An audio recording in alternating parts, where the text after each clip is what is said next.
Hello दोस्तों। तो अगर आप स्विट्ज़रलैंड की कोई ट्रिप प्लान कर रहे हैं और आप बजट को लेकर थोड़े कंसर्न हैं तो ये वाला वीडियो बस आपके लिए ही है। इस वीडियो में मैं आपको बताऊंगा कि आप एक मिनिमल बजट में स्विट्ज़रलैंड की ट्रिप कैसे प्लान कर सकते हैं। तो अभी मैं रिसेंटली अपने कुछ फ्रेंड्स के साथ स्विट्ज़रलैंड गया था और वो हमारी ट्रिप काफ़ी रीज़नेबल प्राइस में हो गई थी, काफ़ी रीज़नेबल बजट में हो गई थी। तो उसी की बेसिस पे मैं आपको बताता हूँ कि आप भी अगर अपनी ट्रिप प्लान करना चाहते हैं तो रीज़नेबल बजट में कैसे कर सकते हैं। फ़र्स्ट ऑफ़ ऑल, अगर आप इंडिया से प्लान करोगे तो आपको फ़्लाइट्स टिकट बुक करनी होंगी और फ़्लाइट टिकट आप टाइम दे के पहले से प्लान कर लोगे तो आपको ठीक ठाक रेट में मिल जाएंगी। फॉर एग्ज़ाम्पल, अगर आप 4 से 6 महीने पहले अगर अपनी फ़्लाइट टिकट्स बुक करते हो तो वो आपको पड़ जाएगी 40 से 50 हज़ार के बीच में। और ये ट्रिप जो मैं आपको बताने जा रहा हूँ, ये मैं दिमाग में लेके चल रहा हूँ कि 5 डेज़ की ट्रिप होगी। स्विट्ज़रलैंड एक छोटी सी कंट्री है, 5 दिन में आप अच्छे से घूम सकते हो। वहाँ पे सारी चीज़ें, छोटी सी कंट्री में सारी चीज़ें कवर कर सकते हो, जो भी अच्छी अच्छी मेन टूरिस्ट स्पॉट्स हैं और जो भी अच्छी ब्यूटीफुल जगह हैं। अपनी फ़्लाइट मान लो आपको 45,000 में मिल जाती है 5 दिन की ट्रिप की। तो ये हो गया आपका मेन फ़्लाइट का खर्चा, ये मेजर खर्चा है फ़्लाइट का। तो नेक्स्ट हमारा आता है अकोमोडेशन। अकोमोडेशन में आपके पास कई सारे ऑप्शंस रहते हैं, जैसे कि आप हॉस्टल ले सकते हो। हॉस्टल में भी एक डॉर्मेट्री ले सकते हो या फिर हॉस्टल में एक प्राइवेट रूम ले सकते हो। उसके अलावा आप होटल ले सकते हो, एयरबीएनबी ले सकते हो। एयरबीएनबी में भी आप पूरा अपार्टमेंट ले सकते हो या तो फिर आप एक सिंगल रूम ले सकते हो उसमें। तो इतने सारे ऑप्शंस हैं, डिपेंड करता है कि आप कैसे जा रहे हो। अगर आप अकेले जा रहे हो तो मैं रेकमेंड करूँगा कि आप हॉस्टल ले लो या फिर एयरबीएनबी ले लो। एयरबीएनबी में आपको या तो एक प्राइवेट रूम मिल जाएगा या फिर आपको एक पूरा इंटायर अपार्टमेंट मिल जाएगा। और अगर आप फैमिली के साथ जा रहे हो उस केस में आप होटल भी ले सकते हो, लेकिन मैं रेकमेंड करूँगा या तो आप हॉस्टल लो या फिर एयरबीएनबी लो, क्योंकि वहाँ पे आपको एक किचन मिल जाएगी जिसमें कि आप अपना खाना वगैरह कुक कर सकते हो। और अगर आप अकेले हो तो हॉस्टल का ये फ़ायदा है कि आपको वहाँ पर और भी लोग मिल जाएंगे जिनके साथ आप बातें कर सकते हो, अपने दोस्त बना सकते हो। तो अकोमोडेशन का जो खर्चा है वो आपका अराउंड आ जाएगा पर पर्सन 3,000 रुपये के। तो उसका अगर हम 3,500 लेके भी चलें तो आपकी अगर 5 दिन की ट्रिप है तो 4 नाइट्स रुकोगे तो उस केस में आपका 3.5 × 4 हो गया 15,000। तो ऑन एन एवरेज एक आदमी का 15,000 अकोमोडेशन का खर्चा आ जाएगा 4 दिन का। तो ये हमारा हो गया अकोमोडेशन। नेक्स्ट हमारा आता है ट्रांसपोर्ट का। तो स्विट्ज़रलैंड में अगर आप जब 4 दिन रुकोगे तो कहीं घूमने फिरने भी जाओगे, उसके लिए भी आपके पास कई सारे ऑप्शंस हैं। मेनली 2 ऑप्शंस हैं।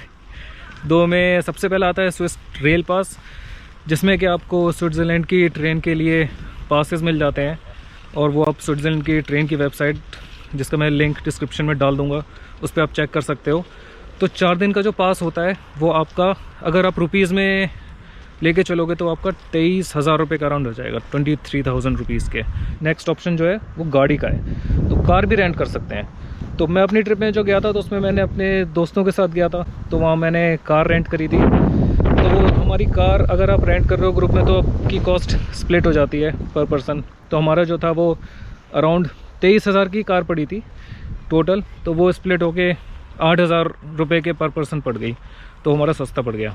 हाँ, तो ये 2 ऑप्शंस हैं आपके पास, गाड़ी के या स्विस रेल पास के। अब इन दोनों में चूज़ करने का भी बहुत बड़ा सिरदर्द रहता है। इसमें भी हम लोगों ने, सारे फ्रेंड्स ने बहुत रिसर्च करी थी क्या हमारे लिए बेटर रहेगा, या तो गाड़ी या फिर स्विस रेल पास। कुल मिला के आपके पास ये ऑप्शन है कि अगर आप ग्रुप में जा रहे हो और आपको गाड़ी ड्राइव करने का यूरोप में या फिर किसी राइट हैंड साइड में जो ड्राइव करते हैं उस वाली कंट्री में एक्सपीरियंस है, तो आप गाड़ी आपके लिए बेहतर ऑप्शन रहेगी। गाड़ी से एक तो स्प्लिट हो जाएगा, ऊपर से आप कहीं भी रुक सकते हो, अपनी मनमर्जी से कहीं भी जा सकते हो, जो कि आप ट्रेन में थोड़े रेस्ट्रिक्ट हो जाओगे। हालांकि स्विट्ज़रलैंड का ट्रेन नेटवर्क बहुत ही अच्छा है, दुनिया का सबसे बेहतरीन ट्रेन नेटवर्क है। आप किसी भी एक कोने से दूसरे कोने तक ईजिली जा सकते हो ट्रेन से, तो वो आपके लिए कंसर्न नहीं है। लेकिन ट्रेन का पास थोड़ा महंगा है, लेकिन आप अकेले हो तो फिर दोनों चीज़ें सेम पड़ेंगी आपके लिए। गाड़ी भी वही जो मैंने बताया आपको 23-24,000 की पड़ेगी और ट्रेन भी आपको इतने की पड़ेगी। तो उस केस में ट्रेन पास ले लो अपने, उससे कहीं भी घूमने जा सकते हो।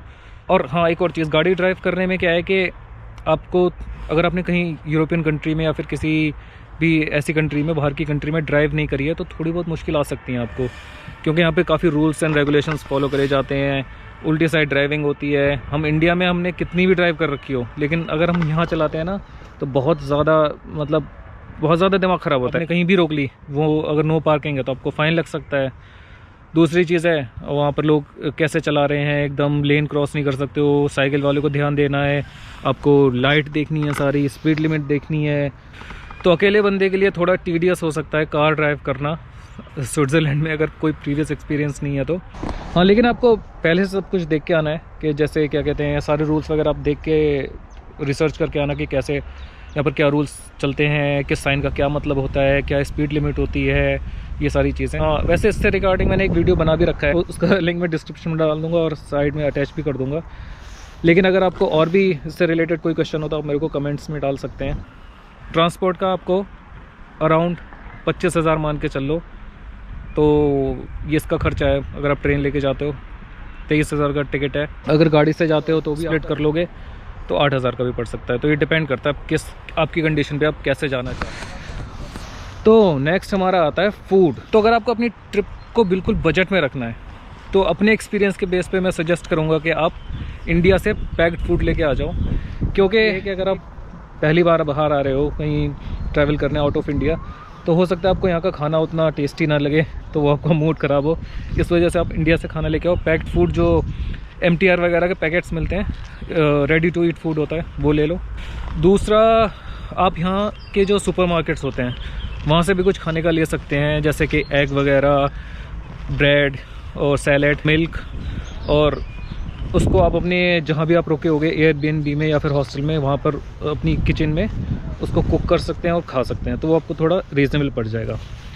और फिर भी आप स्विट्ज़रलैंड में किसी रेस्टोरेंट में खाने का एक्सपीरियंस लेना चाहते हैं तो आप जा सकते हैं खाने के लिए, लेकिन डेली खाओगे तो बहुत महंगा पड़ेगा, क्योंकि एक बंदे का एक टाइम का खाना वहाँ पड़ता है अराउंड 2,000 रुपये का।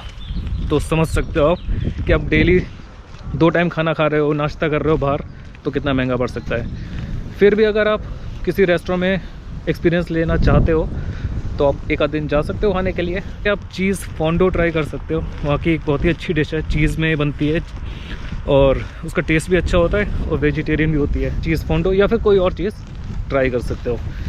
तो खाने का आप इंडिया से कितना भी खाना भर के लाओगे आपको 2,000 में आ ही जाएगा अच्छा खासा। एक तो आप फ्लाइट्स आओगे तो आपको वेट की भी थोड़ी लिमिटेशन होगी, लेकिन 2,000 रुपये में अच्छा खासा 5 दिन का खाना आपका आ ही जाएगा।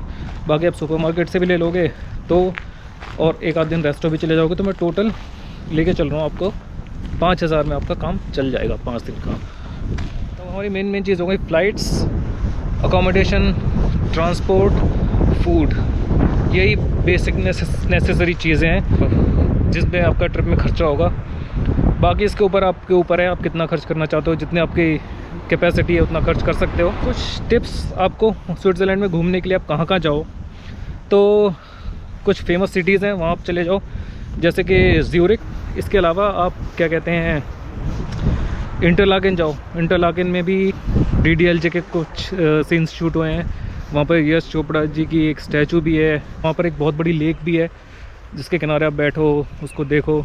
बाकी जो मेरा टेस्ट है उसके अकॉर्डिंग मैं आपको बताऊंगा कि आप वहाँ के किसी गांव वगैरह में जाके रुको और वहाँ की लाइफ देखो, विलेज लाइफ कैसी होती है। उसकी भी मैंने एक वीडियो बनाई है, गांव में मैं जाकर रुका था, तो भी आप देख सकते हैं। ये सारी माउंटेन पीक्स हैं और उन पे आप जा सकते हो। तो जो ऊंची पीक्स हैं जैसे कि युंगफ्राउ हो गई, आइगर पीक हो गई, और भी कई सारी पीक्स हैं, तो उन पे जाने के लिए आपको अराउंड 100 यूरोस तक का खर्चा आ जाएगा, क्योंकि आप एक पॉइंट तक जाएंगे, वहाँ पे अपनी गाड़ी वगैरह छोड़ेंगे और उसके बाद आप आगे जाएंगे। उसके अलावा आप एक और काम कर सकते हैं कि आप उतनी ऊंचे पे ना जाएं, थोड़े बहुत नीचे भी काफ़ी सारे विलेजेस हैं, छोटी मोटी पीक्स हैं जहाँ पर आप ट्रैकिंग वगैरह कर सकते हैं। जैसे कि एक है मुरेन और एक है वेंगन, जो कि बहुत ही ब्यूटीफुल गांव कह सकते हो, बहुत ही ब्यूटीफुल गांव। तो वहाँ जाके थोड़ी बहुत ट्रैकिंग करोगे तो आपको काफ़ी अच्छे मतलब नज़ारे देखेंगे, बहुत अच्छा लगेगा। तो आप तो बजट में रखना चाहते हो तो फिर आप ये भी ऑप्शन ट्राई कर सकते हो। तो ये जो छोटी पीक्स हैं जो कि जैसे मैंने भी बताया, तो यहाँ पर आपको उतनी महंगी टिकट नहीं देनी पड़ेगी, आपको 20 या फिर 30 यूरो की टू एंड फ्रो की टिकट मिल जाएगी। तो आप वहाँ जाके अपनी ट्रैकिंग करके, तो उम्मीद करता हूँ कि आपको ये सारे टिप्स हेल्पफुल लगे होंगे। अगर आपको ये सारी चीज़ें हेल्पफुल लगी हैं तो इस वीडियो को लाइक करना, मेरे चैनल को सब्सक्राइब करना। मैं सारी चीज़ें वीडियो में कवर ना कर पाया हूँ, अगर आपको कोई भी क्वेश्चन है तो please write down in the comment और मैं उसको आंसर करने का ट्राई करूँगा। और उम्मीद करता हूँ कि आपकी जो स्विट्ज़रलैंड की ट्रिप दिमाग में चल रही है उसको आप जल्दी एग्जीक्यूट करें। And all the best for your upcoming journey. See you in the next video. Bye.